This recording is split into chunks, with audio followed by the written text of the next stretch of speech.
everybody, it's JP. I was on Facebook yesterday and I saw that there is an estate sale with some vintage comics about 30 minutes north of me. So I just arrived. It's about 8:40, about 20 minutes before. Not a whole lot of cars here, so I'm going to see what I can find.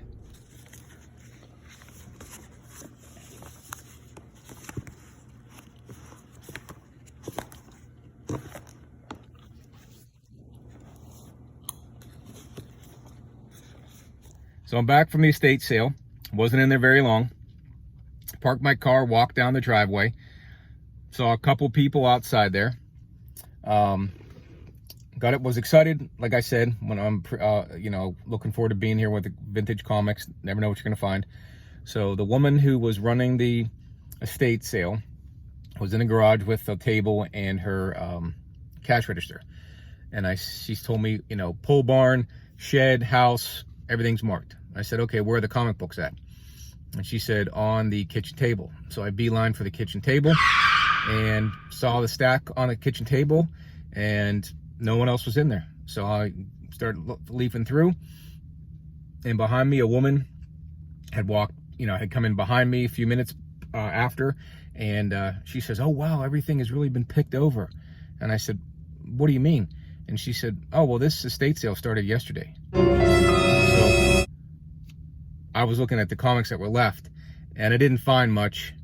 As I walked through, after looking through the comics, this person seemed to be pretty military leaning, Army leaning. So the comics were all military comics, a lot of Sergeant Rock from the 70s. But I did find a couple Nick Furies or Sergeant Furies from the, I guess these would be Silver Age. I found Sergeant Fury 99. Not in great shape. Found Sergeant Fury and Howling Commandos number 85. This is a definite Kirby cover. As you know, he's such my favorite artist. Just kidding, but you can pick it out when you see it.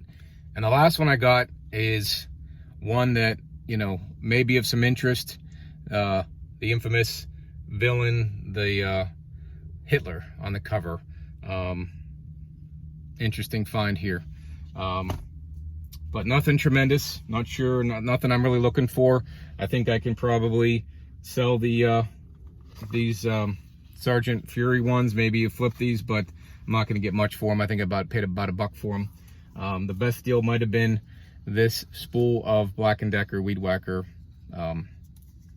cartridges here. So that was $2, and that usually cost me about $24. So I spent $10 for the 3 comics. The Weed Whacker spool, 3 of them. And then this item may be the biggest hitter.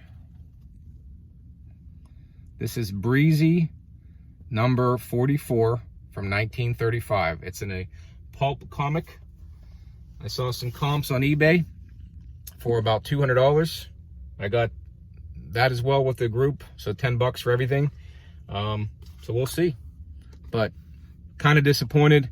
I was looking forward to this. I thought I may have hit a jackpot potentially, and it didn't work out. So on my way home, there's a flea market, indoor flea market, antique store, whatever you want to call it. So I'm going to stop there. They usually have comics. I've been there a bunch of times, got some decent comics from there.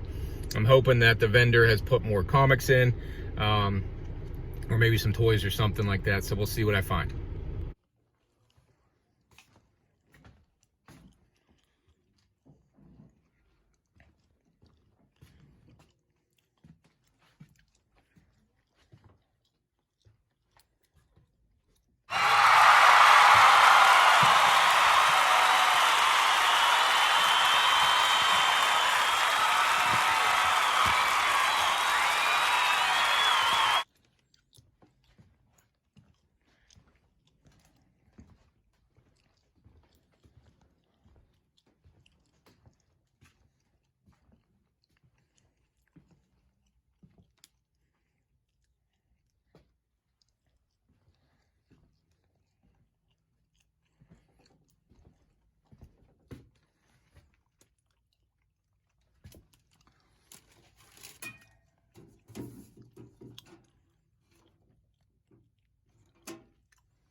right, so that was just a little bit of footage from that place. I walked through. There wasn't a whole lot in the comic section, but you saw what I found.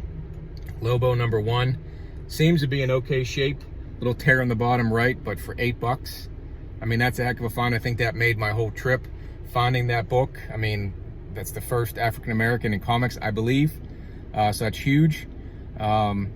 Huge find there. So that between that and the Breezy magazine, we might have done pretty well today. So we'll check the comps. We'll see what eBay does, but I think today might have been pretty good day. So I'm happy with it. So State still didn't work out, but I think this Lobo 1 and the Breezy made up for it. So awesome day. All right, y'all, thanks for watching. Like, subscribe, and comment. Tell me what you think I did today, if I did well, and thanks again.